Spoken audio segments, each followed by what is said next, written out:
Baik Bapak Ibu Saudara sekalian, hari ini saya membagikan firman Tuhan apa yang terjadi di salib. Ya, saat Yesus mati di kayu salib, apa yang terjadi? Karena tidak semua orang memahami, tidak semua orang mengerti, tidak semua kita tahu apa yang terjadi di kayu salib. Amin. Dan hal ini perlu diulang-ulang, perlu disampaikan terus-menerus kepada kita, supaya kita semakin terbuka, semakin menyadari. Ya, dan judul khotbah hari ini adalah masa lalu baru yang diubahkan. Oke, amin. Masa lalu barumu yang diubahkan. Nah, saat kita diselamatkan, kita mungkin banyak mendengar janji indah tentang masa depan. Betul? Tuhan punya rancangan indah buat masa depanmu. Nah, itu janjinya. Janji-janji yang kita dengar, Tuhan punya rancangan indah untuk masa depanmu. Atau kita diberitahukan hal-hal tentang masa kini. Misalnya kita sekarang hidup dalam kerajaan Allah. Seperti itu. Dan semua janji itu tidak salah. Itu memang ya dan amin, nyata kebenarannya. Tapi Bapak Ibu, mungkin tidak banyak dari kita diberitahu tentang apa yang terjadi di masa lalu kita. Kita dikasih tahu masa depan, kita dikasih tahu masa kini. Tapi masa lalu kita jarang dikasih tahu. Ya, kita cuma dikasih tahu masa lalu kita adalah masa lalu yang penuh dengan kesuraman, masa lalu yang begini-begini, yang jelek, yang penuh dengan dosa, kegagalan, penuh dengan kelemahan. Nah, seperti itu. Nah, jadi Bapak Ibu Saudara sekalian,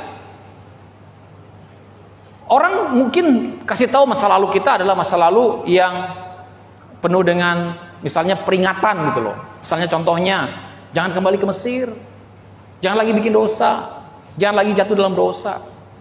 Jadi kita tuh semacam kasih tahu untuk masa lalu kita. Memang tidak salah, semuanya tuh benar. Tapi saya mau mengajak saudara untuk memahami bahwa ada masa lalumu yang diubahkan oleh Tuhan.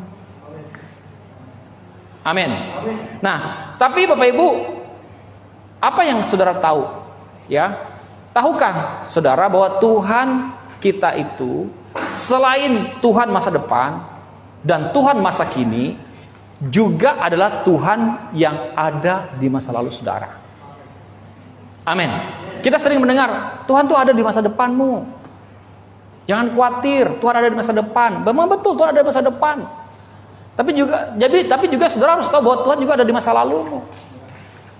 Amin. Bagaimana mungkin saudara Bapak Ibu Saudara sekalian kalau Tuhan tidak ada di semua masa dalam kehidupan kita? Di setiap musim dalam kehidupan kita ini Tuhan semuanya ada. Tuhan ada di masa lalu, di sekarang dan masa depan. Amin. Nah, jadi Bapak Ibu Saudara sekalian, ini yang harus kita pahami. Saat kita lahir baru, saat kita dilahirkan kembali, Tuhan menyediakan identitas baru untuk kita, termasuk masa lalu yang baru. Itu yang dia buat. Saat kita dilahirkan kembali, ada identitas baru yang Tuhan berikan. Amin. Dan identitas itu adalah di mana juga termasuk masa lalu yang baru yang Tuhan berikan. Itu keren banget. Ya, itu luar biasa. Jadi kita punya sejarah baru dan itu dimulai dari salib. Saat salib, Yesus Kristus mati di kayu salib, disitulah mulai sejarah baru di mana masa lalu kita diubahkan. Kalau dari masa lalu aja diubahkan, apalagi masa sekarang dan masa depan. Amin. Karena untuk terjadi sesuatu di masa depan jadi yang lebih baik itu harus dimulai dari hari ini. Hari ini saudara tidak akan terjadi sesuatu keberhasilan yang seperti apa kalau masa lalu Tuhan tidak ada di masa lalu itu. Amin. Jadi dalam setiap perjalanan masa lalu kita itu Tuhan selalu ada di sana. Dan itu dimulai dari salib. Kita coba lihat dalam Galatia 2 ayat 20. Galatia pasal 2 ayat 20.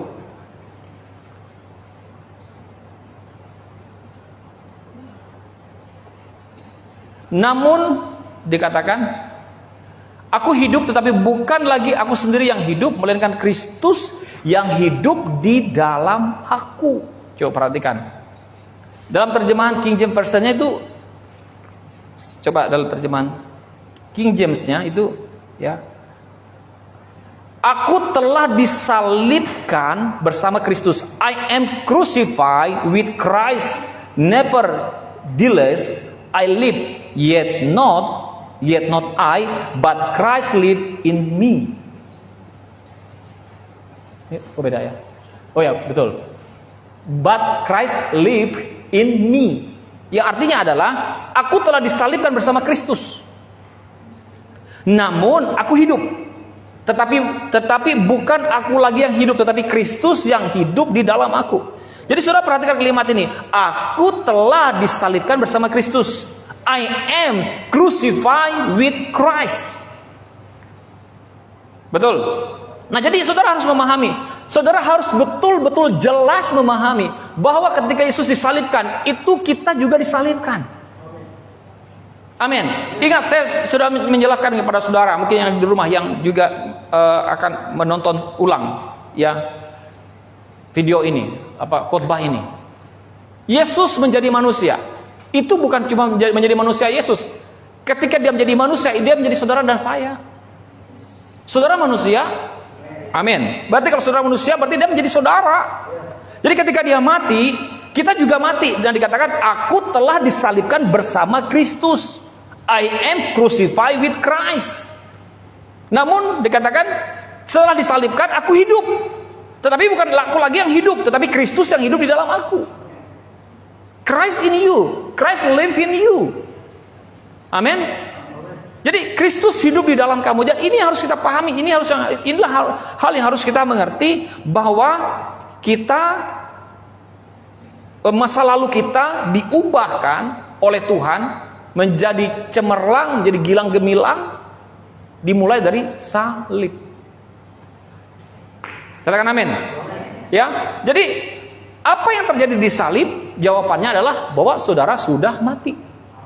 Bukan mati secara jasmani, tapi secara manusia kedagingan saudara, masa lalu saudara, manusia yang penuh dengan dosa, manusia yang penuh dengan tabiat ingin berbuat dosa, itu sudah mati.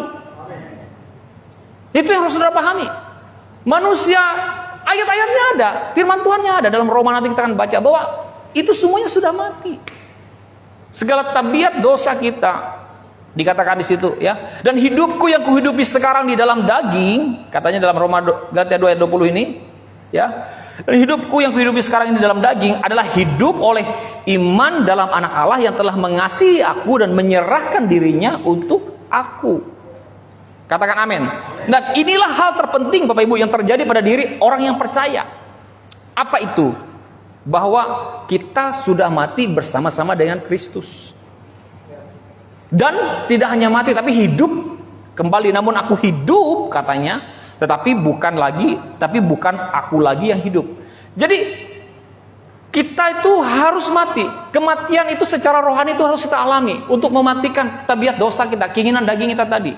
Manusia yang penuh dengan dosa, manusia yang berdosa tadi harus mati. Nah, kita mati bersama dengan Kristus. Nah, seiring dengan Yesus bangkit dari kematian, di situ juga kita bangkit sebagai manusia yang baru. Amin. Nah, ini yang harus saudara pahami, harus kita pahami. Ini hal terpenting yang terjadi pada diri orang percaya. Sayangnya banyak Bapak Ibu, banyak sekali orang percaya yang tidak tahu dan mengabaikannya. Banyak orang yang tidak tahu dan mengabaikan apa yang terjadi di salib. Bahwa kita ini sudah mati. Manusia lama kita sudah mati. Dan kayaknya semacam saya tuh pengen kita tuh mendengar, saya mendengar ada orang-orang yang bersaksi, saya lahir, ya kan, melakukan banyak hal, lalu saya mati. Nggak ada kan? Kita tuh nggak sadar, saya lahir melakukan banyak hal, lalu saya mati. Dalam artian konteks mati secara rohani, kematian daging tadi. Dan kemudian dikatakan, saya sudah disalibkan bersama dengan Kristus. Dan sekarang diri lama saya sudah mati. Manusia lama saya sudah mati. Jarang kita menemukan orang yang seperti itu, seperti yang Paulus katakan ini. Dan yang kuhidupi sekarang ini hidup dalam daging, dikatakan sekarang dalam daging adalah hidup oleh iman dalam anak Allah yang telah menyerahkan aku dan menyerahkan dirinya untuk aku. Jadi ini statement Rasul Paulus pada jemaat di Galatia yang betul-betul menyadari akan dirinya bahwa dia kehidupannya bukan lagi dirinya lagi, tetapi Kristus yang hidup dalam dirinya. I'm crucified with Christ. Aku telah disalibkan bersama dengan Kristus. Terjemahan Indonesianya, namun aku hidup, tetapi bukan terjemahan Indonesia aja. Namun aku hidup, ya, tetapi bukan lagi aku sendiri yang hidup, melainkan Kristus yang hidup di dalam aku. Nah, kalau kita lihat di dalam Galatia pasal 2 ini Bapak Ibu ya, kalau kita baca saja habis sampai Galatia pasal 2 ini, kita bisa lihat Paulus diakui oleh para rasul, perikopnya, kemudian Paulus bertentangan dengan Petrus. Kemudian yang terutama juga untuk orang Kristen keturunan Yahudi. Ya, jadi itu perikop-perikop yang kalau kita baca dalam Galatia pasal 2 ini, Paulus juga berkata bahwa dasar dari kehidupan baru bersama Yesus harusnya adalah pewahyuan bahwa kita sudah mati bersama dengan Kristus. Nah, inilah ayat ini, Galatia 2 ini. Dasar yang harus dipahami oleh orang Kristen adalah pengertian, mengerti bahwa kita harusnya memiliki pewahyuan bahwa kita sudah mati bersama-sama dengan Kristus. Dalam 2 Timotius 2 ayat 11 mengatakan seperti ini. 2 Timotius 2 ayat 11 berkata, saudara perhatikan, jika kita mati, benarkah perkataan ini? Jika, sama-sama kita baca 1 dan 3, jika kita mati dengan Dia, kita pun akan hidup dengan Dia. Katakan amin.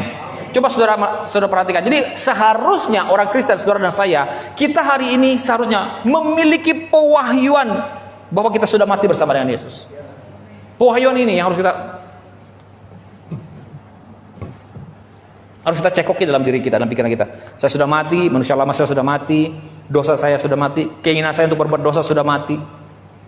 Ya. Tabiat dosa saya sudah mati.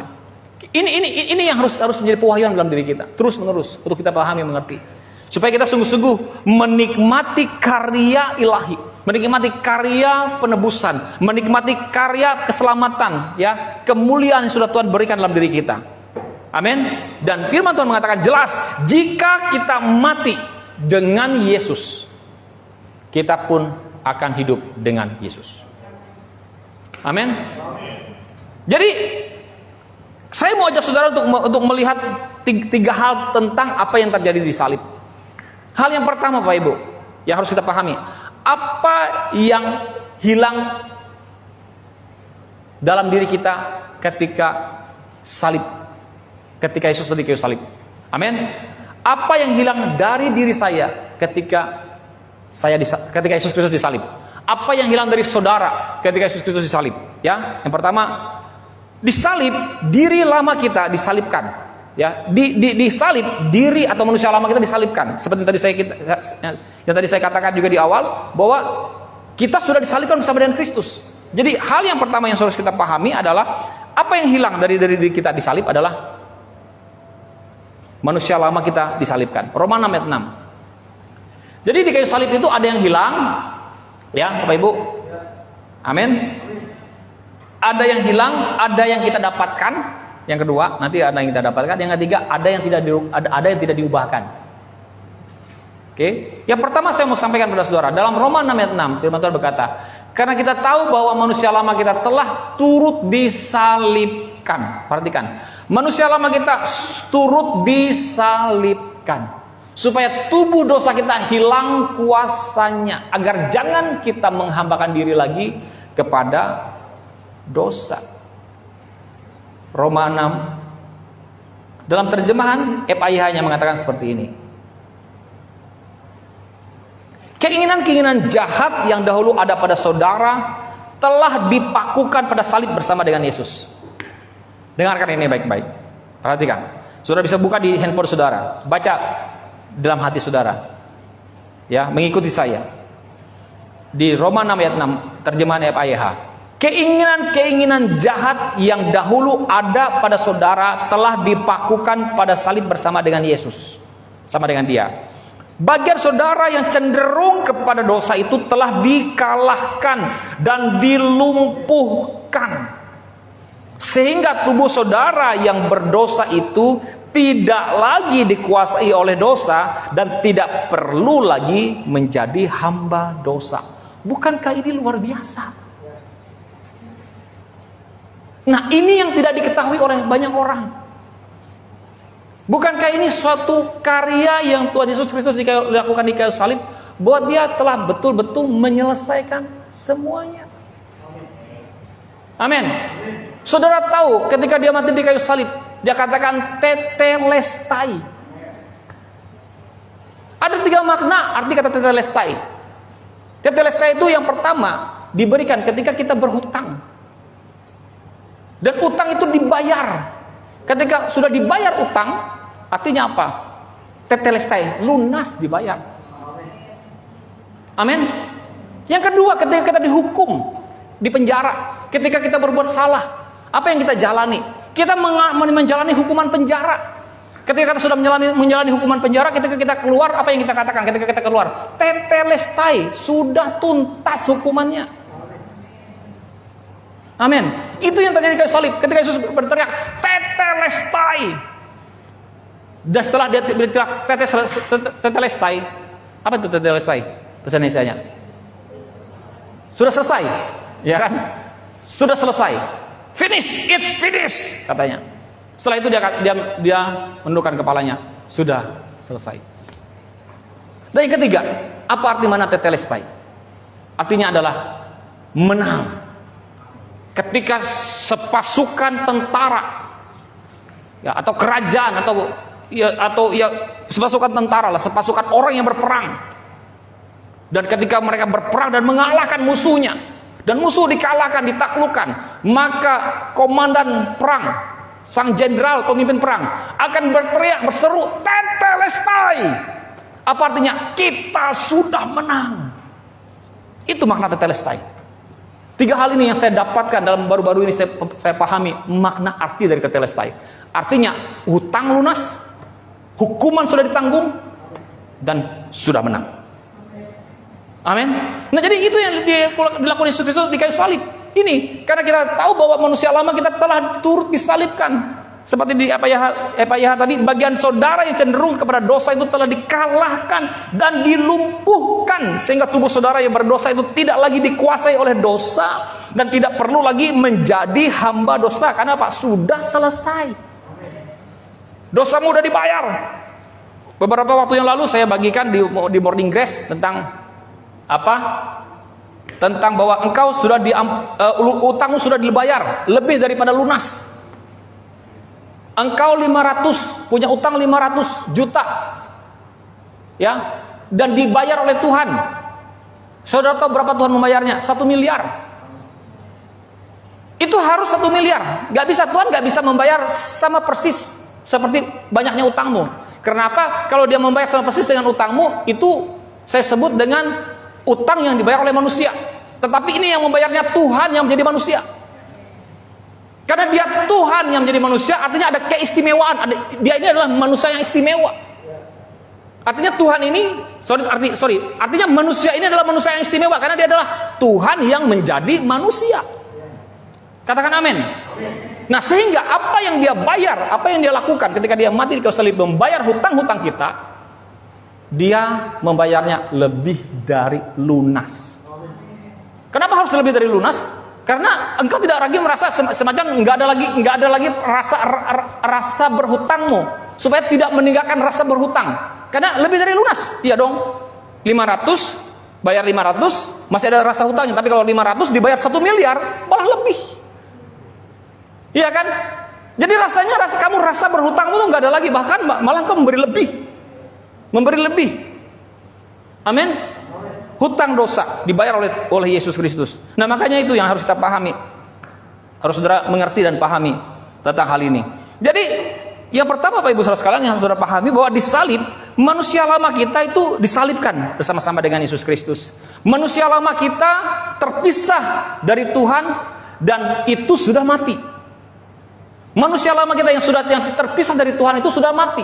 Nah, itu yang saya katakan masa lalumu yang baru diubahkan, sehingga kita tidak lagi mengingat masa lalu yang penuh dengan kekalahan, kekecewaan, dosa, tapi kita mengingat masa lalu kita, sudah diubahkan Tuhan, udah mati kok.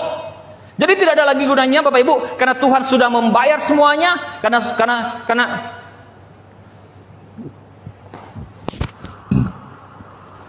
Karena manusia lama yang terpisah dari Tuhan itu sudah mati, maka Bapak Ibu, Tidak ada gunanya bagi kita untuk mencoba membangkitkan manusia lama kita, karena dia sudah mati dan tidak akan hidup lagi. Sebetulnya tidak ada gunanya, tapi masalahnya adalah karena orang tidak tahu, tidak menyadari, tidak memahami, sehingga mereka berusaha untuk terus menghidupkan manusia lamanya. Bagaimana caranya orang menghidupkan manusia lamanya? Saudarakan dosa. Setiap detik kita menyadari diri kita sebagai manusia yang berdosa, kita sedang menghidupkan manusia lama kita. Padahal jelas sekali firman Tuhan mengatakan, karena kita tahu bahwa manusia lama kita telah turut disalibkan. Saya mau bertanya, apa yang terjadi pada Tuhan Yesus waktu dia disalib? Dia mati atau hidup? Mati. Berarti manusia lama kamu turut disalibkan, berarti manusia lamamu mati. Itu dia. Karena kita tahu bahwa manusia lama kita telah turut disalibkan, supaya tubuh dosa kita hilang kuasanya, agar jangan kita menghambakan diri lagi kepada dosa. Amin. Nah, apa lagi yang hilang di salib? Di Mazmur 103 ayat 12. Sejauh timur dari barat. Yo. Mazmur 103 ayat 12. Tapi kita sebetulnya terjemahan lainnya, coba kita mau lihat terjemahan IMB kalau nggak salah ya. Bukan. BIMK, dalam terjemahan BIMK, kemudian VMD. Ya. Dalam terjemahan VMD dikatakan, dan Allah telah membuang dosa kita sejauh timur dari barat. Dalam terjemahan BIMK-nya mengatakan, sejauh timur dari barat, sejauh itu dibuangnya dosa-dosa kita. Dalam terjemahan FIH dikatakan, ia telah membuang segala dosa kita sejauh timur dari barat. Jadi apa yang diterjemahkan oleh TB tentang kata pelanggaran itu adalah dosa. Oke? Jadi sejauh timur dari barat, demikianlah dijauhkannya daripada kita dosa-dosa kita. Dibuang sejauh timur dari barat. Ya. Jadi saya teringat akan domba, enggak usah lama lagi saya kalau jelaskan tentang domba yang dibawa ke jurang itu ya, dari timur barat.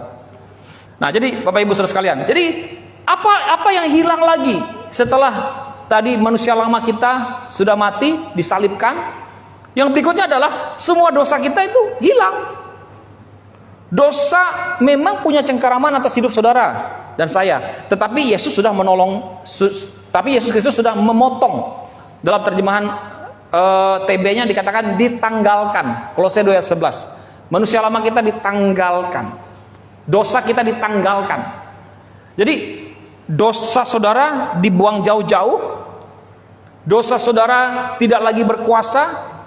Sekalipun dosa mempunyai cengkeramannya atas diri kita, tapi Tuhan Yesus melakukan ini. Dalam Dia kamu telah disunat, bukan dengan sunat yang dilakukan oleh manusia, tetapi dengan apa? Sunat Kristus yang terdiri dari apa? Penanggalan akan tubuh yang berdosa. Jadi dosa saudara dipotong, ditanggal oleh Yesus Kristus, ditanggalkan oleh Yesus. Tuhan Yesus sudah memotong ikatan cengkeraman dosa itu di dalam hidup saudara dan saya. Katakan amin. Kita mungkin masih bergumul dengan beberapa kebiasaan buruk yang lama. Mungkin bisa terjadi. Betul Bapak Ibu? Ada kita mengalami seperti itu. Tapi kita melakukannya dari posisi sebagai orang merdeka. Kita berdiri, kita sedang bergumul. Tapi pergumulan yang kita alami ini adalah pergumulan di mana kita sudah tahu bahwa kita sudah menang. Dan akhirnya kita pasti menang. Galatia 5 ayat 1. Coba saudara buka. Galatia 5 ayat 1. Galatia pasal 5 ayat yang ke-1. Supaya kita sungguh-sungguh merdeka, Kristus telah memerdekakan kita. Karena itu berdirilah teguh dan jangan mau lagi dikenakan perhambaan. Bapak Ibu, saudara, coba saudara perhatikan ayat-ayat yang saya buka ini, ayat-ayat yang betul luar biasa.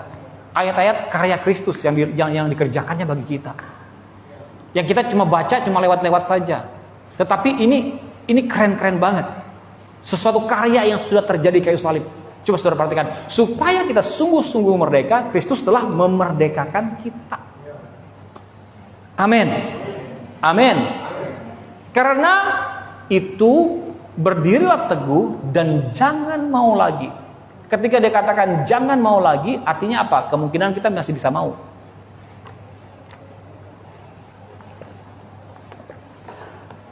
Dikenakan huk perhambaan. Jadi ketika dia katakan jangan mau lagi, berarti ada pilihan. Kamu maukah masih hidup dalam huk perhambaan? Atau kamu tidak mau hidup dalam huk perhambaan? Apakah kamu mau sadar lagi akan dirimu sebagai yang berdosa? Atau kamu sadar bahwa dosa sudah dikalahkan, dosa sudah hilang dari hidupmu, kuasa dosa tidak ada lagi bekerja dalam kehidupanmu? Katakan amin. Amin. Dan dalam Roma 6 ayat 6 tadi mengatakan bahwa saudara dan saya bukan lagi budak dosa. Katakan amin. Ya. Nah, bahkan dalam Roma 8 ayat 8. Coba buka Roma 8 ayat 8. Kita buka. Roma pasal 8 ayat 8. Mereka yang hidup dalam daging tidak mungkin berkenan kepada Allah. Terjemahan EPYH-nya akan mudah kita memahaminya. Oleh karena itu, orang yang masih di bawah kekuasaan tabiat lama,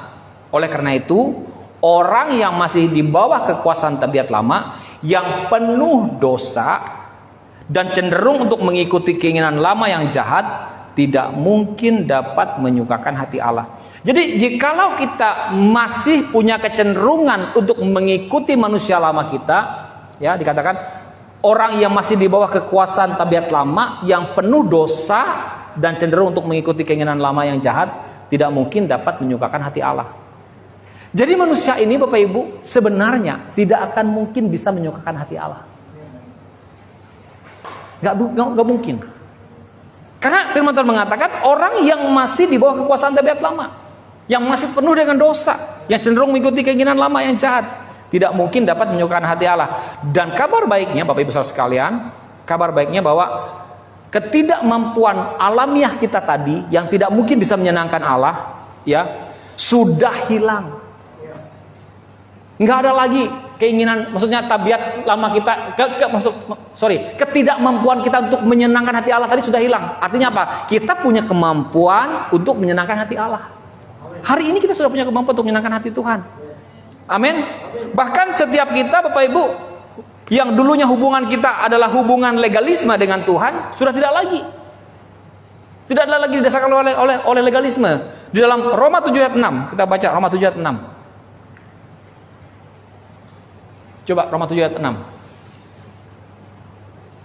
Tetapi sekarang kita telah dibebaskan dari hukum Taurat, perhatikan. Sebab kita telah mati bagi Dia yang mengurung kita, sehingga kita sekarang melayani dalam keadaan baru menurut Roh, dan bukan dalam keadaan lama menurut hukum Taurat. Ya, menurut huruf hukum Taurat. Jadi, makanya saya katakan setiap hubungan yang kita miliki dengan legalisme yang dulunya seperti itu, berdasarkan legalisme, sudah enggak lagi berdasarkan oleh legalisme. Tetapi perhatikan, sehingga kita sekarang melayani atau memiliki hubungan dalam keadaan baru menurut Roh, bukan lagi menurut kebiasaan lama kita, keadaan lama kita.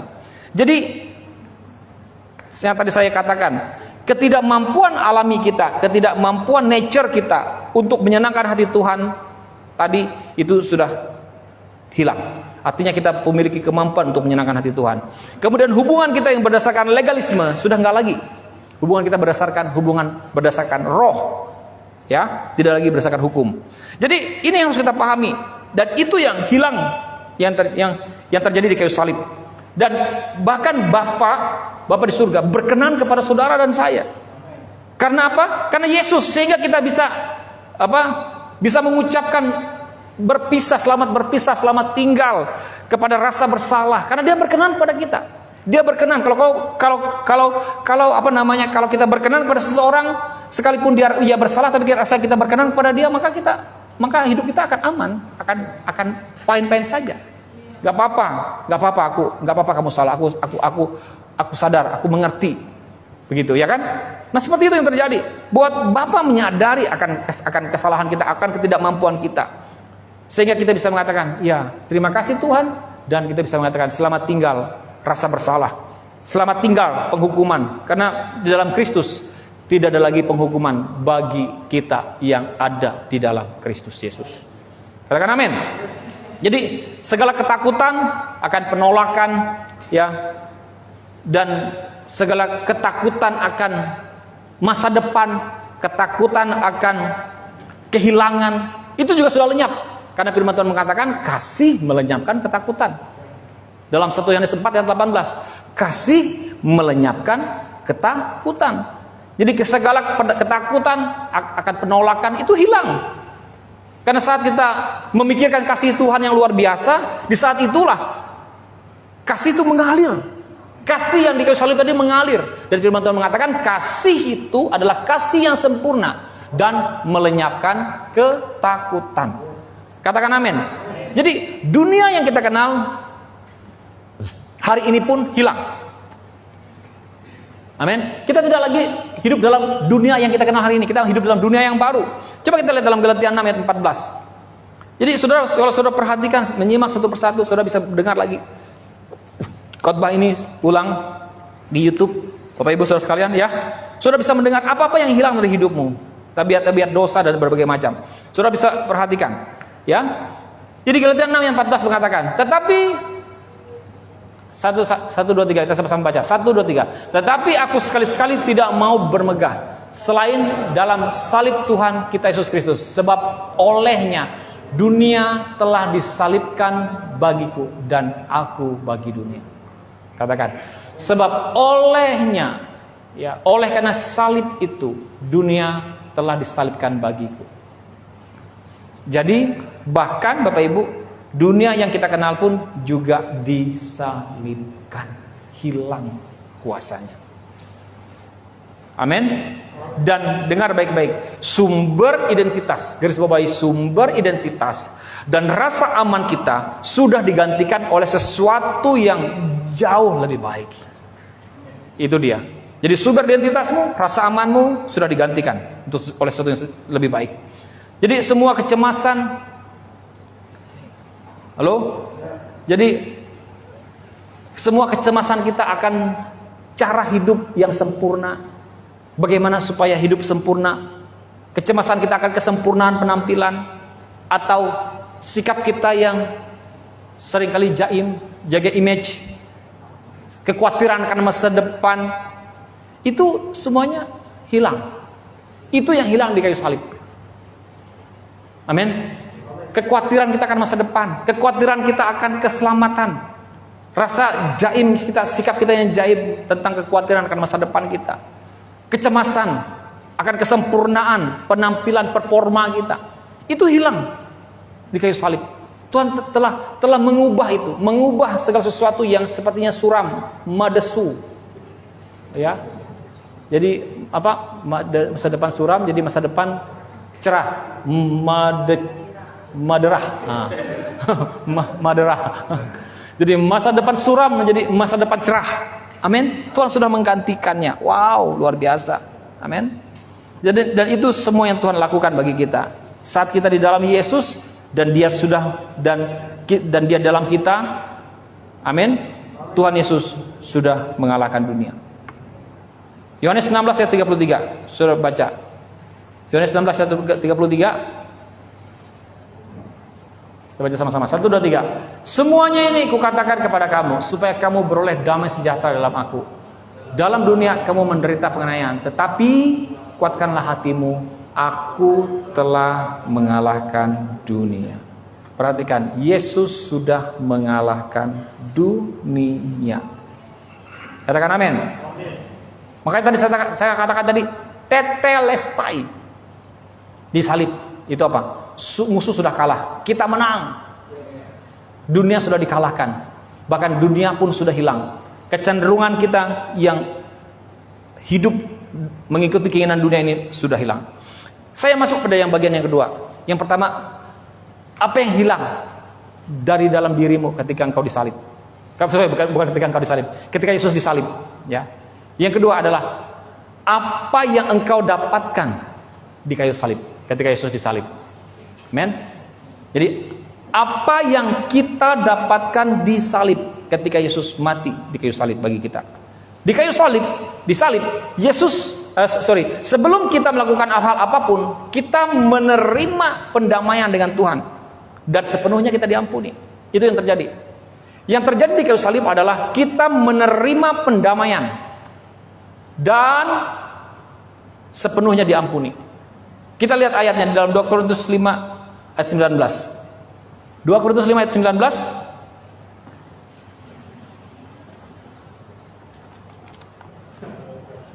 Oke, 19. Sudah? Yuk, kita baca sama-sama. 1, 2, 3. Sebab Allah mendamaikan dunia dengan dirinya oleh Kristus, dengan tidak memperhitungkan pelanggaran mereka. Ia telah mempercayakan berita pendamaian itu kepada kami. Wah.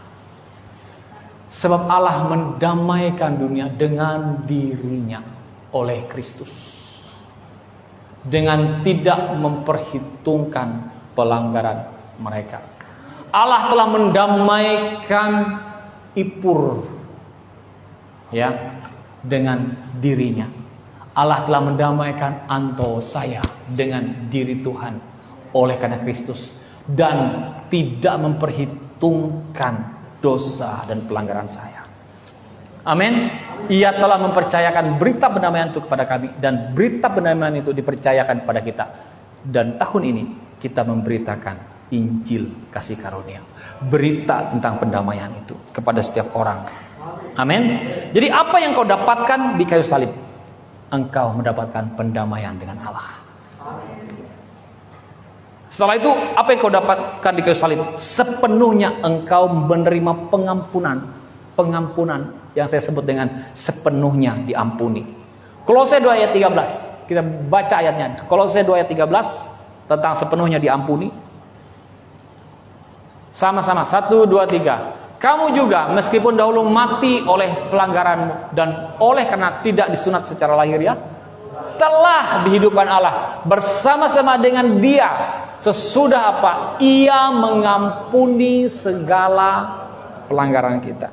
Dalam terjemahan lain dia katakan, sesudah Ia mengampuni segala dosa-dosa kita. Katakan amin. Katakan amin. Amin. Jadi yang pertama kita menerima apa? Pendamaian. Yang kedua kita menerima pengampunan sepenuhnya. Dan saat kita ada dalam Kristus, kita mendapatkan penerimaan Tuhan. Kita mendapatkan hangatnya penerimaan Tuhan. Efesus 1 ayat 6. Efesus 1 ayat 6. Supaya terpujilah kasih karunia-Nya yang mulia, yang dikaruniakannya kepada kita di dalam Dia yang dikasihinya. Perhatikan, kita mendapatkan penerimaannya. Supaya terpujilah kasih karunia-Nya yang mulia, yang dikaruniakannya kepada kita di dalam Dia yang dikasihinya. Katakan amin. Jadi kita mendapatkan, apa yang kita dapatkan? Penerimaan Tuhan. Di dalam Kristus kita menerima apa? Kebenarannya. Di dalam Yesus, di dalam salib. Apa yang kita terima? Kita menerima kekudusan Tuhan. Saya sudah bagikan poin-poin ini. Amin. Kamu sudah menerima kebenaran. Kamu mendapatkan penerimaan sepenuhnya dari Tuhan. Kamu menerima kekudusan dari Tuhan. Tentu saja engkau juga menerima kesempurnaan daripada Tuhan. Amin. Ibrani 10 ayat 4 mengatakan seperti ini. Coba kita baca. Ibrani 10 ayat 4.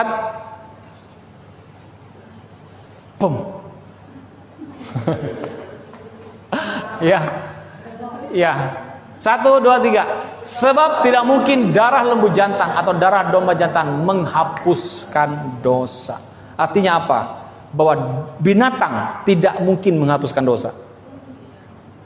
Darah lembu jantan dan darah domba jantan tidak mungkin menghapuskan dosa. Yang memungkinkan menghapuskan dosa adalah hanya darah Yesus. Artinya apa? Saudara dan saya saat ini menerima penghapusan dosa yang sepenuhnya. Artinya menerima kesempurnaan yang abadi di dalam Yesus Kristus. Dan tadi saya katakan, kita menerima kebenaran, menerima kekudusan, menerima kesempurnaan yang abadi. Dan dengar baik-baik, bukan karena kita bertindak kudus, berlaku kudus, maka kita jadi kudus. Tidak. Kita bertindak kudus karena apa? Karena dalam Yesus kita sudah kudus. Amin. Itu luar biasa kan? Jadi kekudusan kita bukan karena tindakan kita, kekudusan kita karena tindakan Yesus. Ketaatan kita bukan karena tindakan kita, tapi karena ketaatan Yesus. Maka tadi saya juga bagikan, kita tuh tidak menyadari kita terjebak dengan kata me. memberi, menabur, mengasihi, mentaati, menolong atas semuanya. Hal-hal seperti itu. Tidak salah, tetapi konsepnya harus kita mengerti. Bahwa kita bisa itu dengan cara berpikir, dengan pola pikir bahwa kita sudah di. Amin. Saudara akan bisa menolong orang lain kalau kau menyadari kau sudah ditolong Tuhan. Engkau akan mudah untuk bisa mengampuni orang lain kalau engkau menyadari bahwa kau sudah diampuni Tuhan. Engkau akan mudah mengasihi orang lain kalau kau menyadari bahwa kau sudah dikasihi Tuhan. Jadi kesadaranmu untuk dikasihi, ditolong, dikuduskan, diampuni, itu membuat kita bisa melakukan tindakan kepada manusia, kepada sesama kita. Sadari dulu Tuhan melakukannya bagi kamu. Dan jikalau kita bisa taat, bukan karena kita hebat, karena kita bisa taat, tapi karena Yesus yang taat. Dan kecenderungan di hati manusia itu selalu membuahkan kejahatan. Kecenderungan manusia itu adalah tidak mau taat. Tetapi seandainya jikalau Tuhan Yesus tidak taat, mati kayu salib, apa yang terjadi? Tidak ada keselamatan yang terjadi. Bisa nggak Tuhan Yesus Kristus saat digantung kayu salib, Ibu El? Ya, saat dia digantung, aduh sakit, turun aja. Bisa kan? Bisa, dia Tuhan. Untung nggak seperti itu. Kalau Tuhan sampai seperti itu, aduh, sengsaralah, binasalah kita. Tapi Tuhan Yesus luar biasa.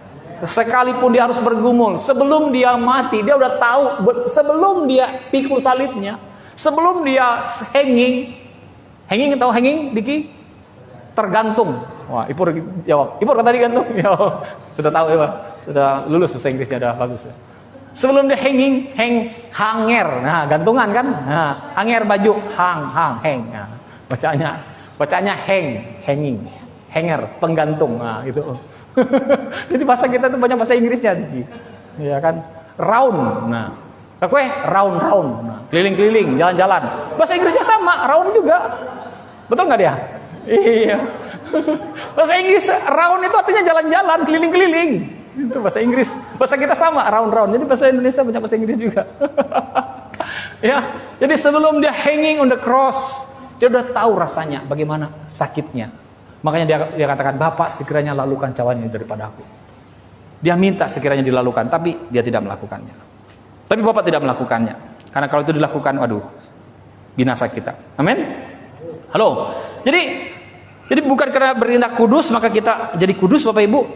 Ya, kita bertindak kudus karena dalam Yesus kita sudah kudus. Oke, amin. Dan sebagai hasil daripada karya salib Yesus, kita menerima kehidupan Yesus. Kristus hidup. Kristus adalah hidup kita. Kristus itu adalah hidup saudara dan saya. Kolose 3 ayat 4. Coba kita buka Kolose 3 ayat 4. Sudah? Apabila Kristus yang adalah hidup kita. Tuh. Oke? Apabila Kristus yang adalah hidup kita menyatakan diri kelak, kamu pun akan menyatakan diri bersama dengan Dia dalam kemuliaan. Apabila Kristus yang adalah hidup kita menyatakan diri kelak, kamu pun akan menyatakan diri bersama dengan Dia dalam kemuliaan. Jadi sebagai hasil daripada salib itu, apa yang kita terima? Kita menerima kehidupan Kristus. Kristus hidup. Ya, kita pun hidup. Kristus adalah hidup kita. Kita berdiri dengan iman Kristus. Amin. Kita dipenuhi oleh Roh Kudus, oleh Roh Tuhan. Nah, itu yang kita dapatkan. Kita menerima Roh Kudus, kita menerima kehidupan. Itu yang kita dapatkan. Kita menerima iman. Kita memiliki pikiran Kristus. Dalam 1 Korintus 2 ayat 16 mengatakan, kita memiliki pikiran Kristus. Amin. Dan saat kita lahir baru, amin, Bapak Ibu, kita adalah ciptaan baru. Itu yang terjadi. Apa yang kita terima? Ini saya sampaikan apa saja yang kita terima. Kita menjadi ciptaan baru. Ya, sebagaimana Dia, firman Tuhan mengatakan, demikian kita juga ada dalam dunia ini. 1 Yohanes 4 ayat 17. Kita adalah ciptaan baru. 2 Korintus 5 ayat 17. Sebagaimana Tuhan, demikianlah kita ada dalam dunia ini. 1 Yohanes 4 ayat 17. Jadi jelas kita tidak punya sifat dosa lagi. Amin. Karena kita betul-betul baru. Pastor Chris menerjemahkan kata new creation, ciptaan baru itu adalah suatu spesies yang belum pernah ada sebelumnya. Itu artinya. Amin. Nah, jadi Bapak Ibu Saudara sekalian, 1 Yohanes 2 ayat 1 mengatakan, coba kita baca. 1 Yohanes 2:1. Anak-anakku, hal-hal ini kutuliskan kepada kamu supaya kamu jangan berbuat dosa. Namun jika seorang berbuat dosa, kita punya seorang pengantara pada Bapa, yaitu Yesus Kristus yang adil. Saudara perhatikan ayat ini. Apa yang terjadi di kayu salib, Bapak Ibu? Ya, yang terjadi di kayu salib adalah kita tidak ditentukan oleh perbuatan kita. Sekalipun kita berbuat dosa, perhatikan, firman Tuhan mengatakan bahwa Yesus menjadi pengacara yang membela kita. Perhatikan ini Bapak Ibu, baik-baik. Kita tidak lagi ingin berdosa. Itu sebetulnya diri kita. Amin. Setelah saudara mendengarkan ini, seharusnya kita punya pikiran, saya tidak mau lagi menjadi manusia yang ingin berbuat dosa. Karena salib, kita punya hasrat dan keinginan yang baru. Karena salib Kristus, kita mempunyai hasrat dan keinginan yang baru. Dulu kita digerakkan oleh daging, tapi kita saat ini dipimpin oleh roh. Dalam Galatia 5 ayat 18 mengatakan kita adalah manusia roh, kita digerakkan oleh roh. Kita tidak lagi digerakkan oleh keinginan daging, tetapi kita digerakkan oleh keinginan roh. Dulu kita bekerja untuk membuktikan sesuatu, tapi kini kita digerakkan oleh kasih Kristus. Amin. Dalam 2 Korintus 5 ayat 14, hidup kita digerakkan oleh kasih Kristus. Ajaibnya Bapak Ibu, kita menjadi orang yang makin rest, makin tenang, makin rileks dalam kehidupan kita. Dan ajaibnya juga, hidup kita makin banyak berbuah daripada waktu-waktu sebelumnya. Amin. Saudara lihat hidupmu berbuah, bukan? Amin. Saudara lihat hidupmu semakin diberkati Tuhan, bukan? Amin. Itu dia. Jadi yang terindah dari semuanya itu Bapak Ibu, kita kini memiliki seorang Bapa. Itu yang luar biasa. Semua itu yang luar biasa. Yang kita dengar, apa yang kita dapatkan, apa yang hilang dalam diri kita, yang terindah adalah kita memiliki seorang Bapa dan kita menikmati diri kita, menerima hak penuh dalam diri kita bahwa kita adalah seorang anak. Itu dia. Jadi status sebagai anak dan Bapa ini luar biasa. Tidak mudah. Dia mudah-mudah leh. Nah, gitu kan kadang-kadang kita nggak mudah-mudah. Status menjadi seorang anak dan Bapa itu, kita anak, dia Bapa itu nggak mudah. Dulu kita memandang dengan penuh ketakutan pada Tuhan. Kita pandang Tuhan dari kejauhan. Bahkan kita berteriak seolah-olah Tuhan jauh. Tapi kini Bapak Ibu, kita bisa datang dengan penuh keberanian ke tahta kasih karunia Tuhan. Dulu kita berpikir Tuhan jauh, harus teriak Tuhan, padahal dia dalam hati kita. Ya kan? Ada dalam diri kita. Dulu kita adalah seperti orang yang mengemis-ngemis mengharapkan sesuatu dari Tuhan. Ya. Mengais-ngais seperti orang yang Diki kan kerja kan mengais-ngais sampah gitu kan. Maksudnya bukan dia, orang-orang gitu kan. Ya mereka ambil sampah orang, tapi lihat orang-orang kan. Ya kan Diki? Lihat orang-orang mengais-ngais sampah, mencari rezeki dari situ. Kita tuh ibaratnya tuh seperti itu Bapak Ibu. Dulu tuh seperti itu, tapi hari ini tidak. Engkau adalah istimewa. Kita tidak perlu lagi mengais-ngais untuk mendapatkan berkat-Mu. Tuhan sudah sediakan. Dia menghidangkan makanan di hadapan lawan-lawanmu. Menghidangkan makanan di meja di hadapan lawan-lawanmu. Amin. Itu yang Tuhan sediakan bagi saudara. Amin. Dia menyediakan kebutuhan saudara. Dia menyembuhkan kita. Dia memulihkan kita. Dia melepaskan kita. Dia memberikan pemenuhan seutuhnya dalam kehidupan kita. Dan firman Tuhan mengatakan sudah disediakan sesuai dengan kekayaannya yang mulia dalam Kristus Yesus. Dalam Filipi 4 ayat 19. Amin.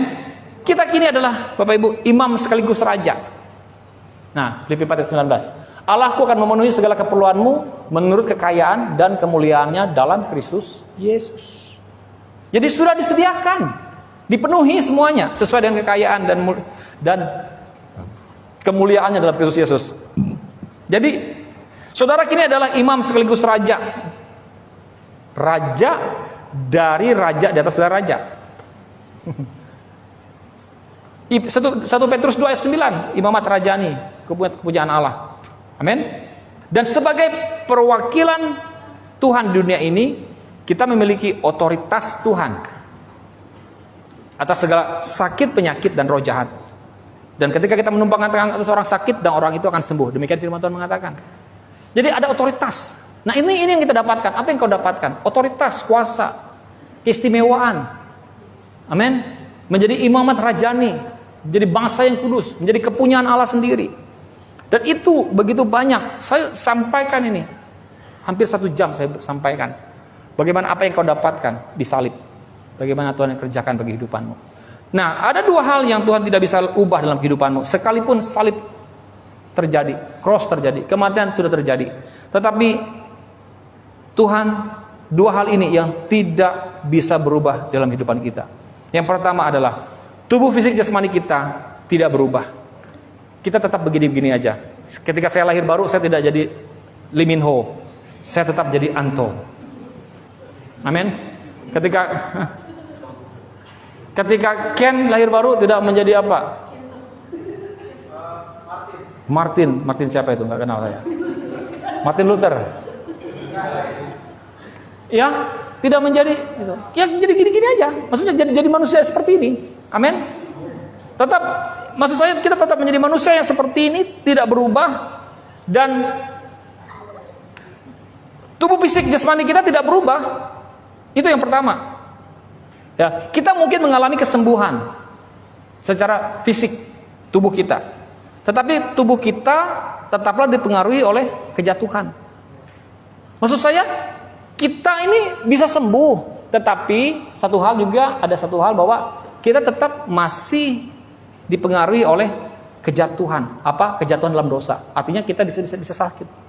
Tetapi dengar baik-baik, Bapak Ibu, sekalipun tubuh kita ini tidak berubah, sekalipun tubuh kita ini masih bisa sakit, tetapi 2 hal yang di atas tadi menyelesaikan semua itu. Amin. Ini yang harus kita pahami. Kadang kita bertanya, kenapa kalau Tuhan sudah lakukan begini-begini, tapi kenapa saya masih bisa sakit? Kenapa saya masih bisa mati? Nah, ini 2 hal ini yang masih memang, satu hal ini yang memang Tuhan tidak bisa ubahkan. Tubuh jasmani kita tetap bisa mati, tetap bisa sakit. Tetapi saya katakan tadi pagi bahwa karena 2 hal yang di atas tadi, Tuhan telah menghilangkan dosa dan Tuhan memberikan otoritas. Sehingga apa? Kita memiliki otoritas kuasa dalam diri kita untuk menolak sakit. Kita memiliki otoritas kuasa dalam diri kita untuk memperkatakan kesembuhan atas sakit penyakit kita. Kita memiliki otoritas dalam diri kita untuk memperpanjang umur kita. Dengan apa? Dengan otoritas yang Tuhan berikan dalam diri kita. Amin. Itu bukan lagi di Tuhan, tapi di dalam diri kita. Kita yang menentukannya. Kita yang akan mengaturnya. Maksud saya, ya semuanya terjadi, kita sakit bukan karena Tuhan. Kita sendiri yang menyebabkan diri kita sakit. Artinya kita punya otoritas untuk menentukan kita sakit atau tidak. Amin. Saudara mengerti maksud saya? Amin. Jadi sekalipun kita selamat, ya, kemah dunia kita tetaplah semakin menua setiap tahunnya. Sekalipun kita selamat, tapi kemah, maksudnya tubuh dunia kita ini semakin menua setiap tahunnya. Ya kan? Saudara semakin berkeriput, semakin banyak kena rahu bagi ibu-ibu. Ya, bapak-bapak juga semakin, ya banyaklah. Ya, semakin bungkuk, semakin buncit. Ya kan? Ya saya rasa diri saya makin bungkuk, makin ini. Ya, ini. Jadi kalau foto gitu gini dicek, waduh, ulang. Sadar. Ya kan? Jadi sadar untuk tegak itu agak kurang gitu kan. Ah, begitulah Bapak Ibu. Amin. Jadi ini yang harus kita pahami. Jadi tubuh kita tidak berubah. Ya. Sekalipun kita selamat, kemah dunia atau tubuh kita ini tetaplah semakin menua setiap tahunnya. Kita masih menantikan dengan sangat pembebasan tubuh kita. Dalam Roma 8 ayat 23 demikian. Ya, bahwa kita menantikan pembebasan tubuh kita. Hal yang kedua yang tidak berubah adalah, sekalipun kita sudah memutuskan mempercayai Yesus, cara berpikir kita mungkin saja tidak berubah. Cara berpikir, yang kedua adalah cara berpikir tidak berubah. Jika kita tergila-gila pada makanan, ya, pada ayam, ya kita kan terus tergila-gila pada ayam. Maksudnya jika sebelum kita diselamatkan, kita suka makan ayam. Setelah kita diselamatkan, tiba-tiba suka makan sapi. Enggak juga, tetap aja makan ayam gitu loh. Ya.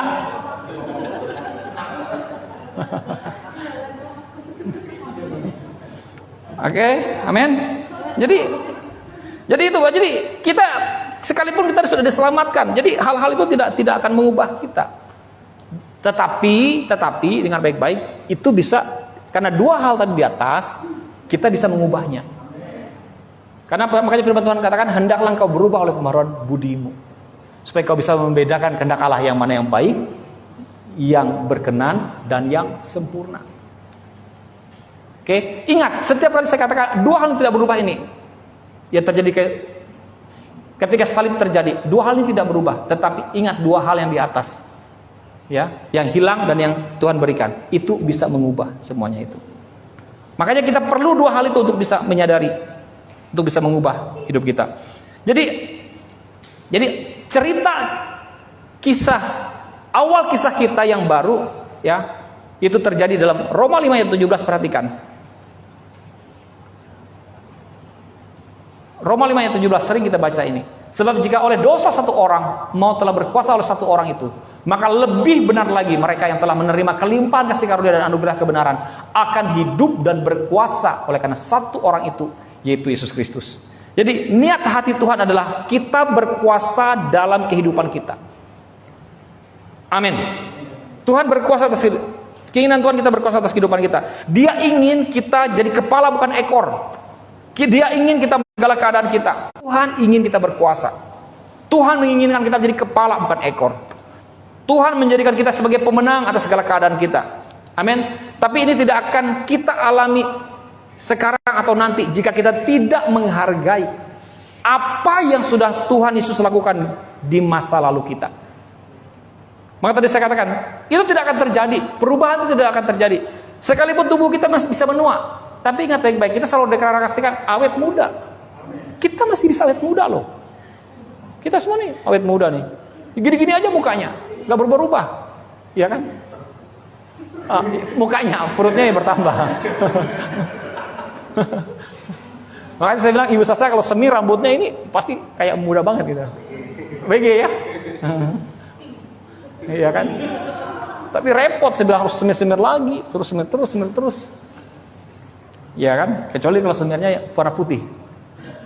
Semir warna putih sama warna putih. Ya. Kalau semir hitam seperti itu, ya, akan terlihat, akan tambah muda. Jadi itu yang Tuhan kerjakan dalam diri kita. Amin.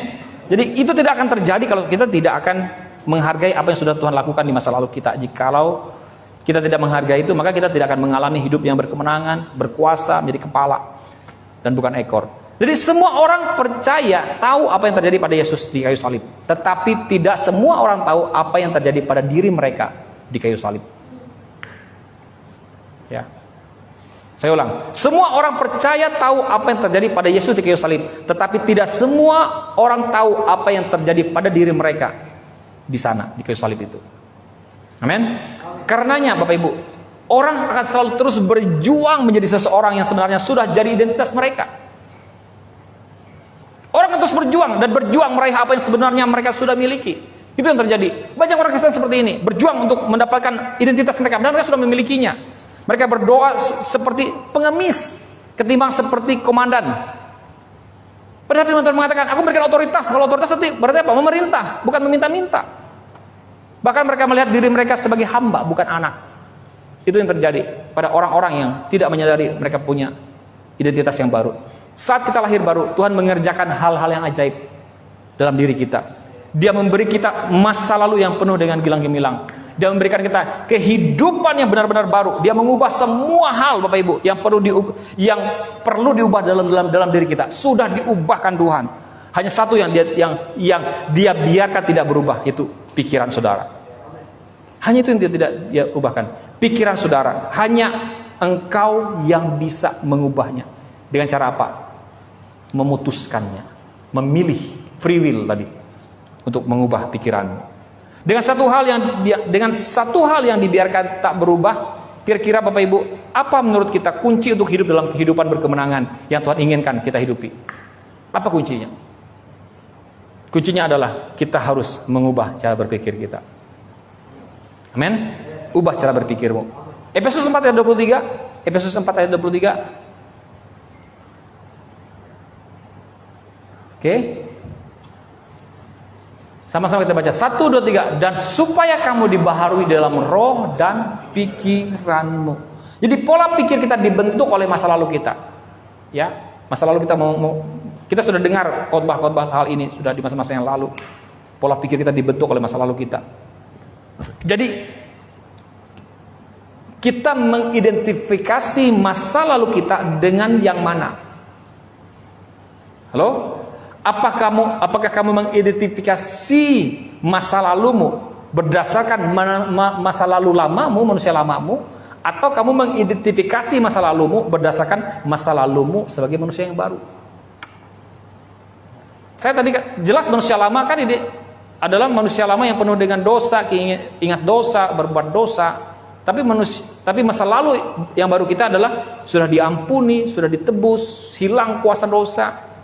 Amin. Manusia lama kita hilang kuasanya. Itu dia.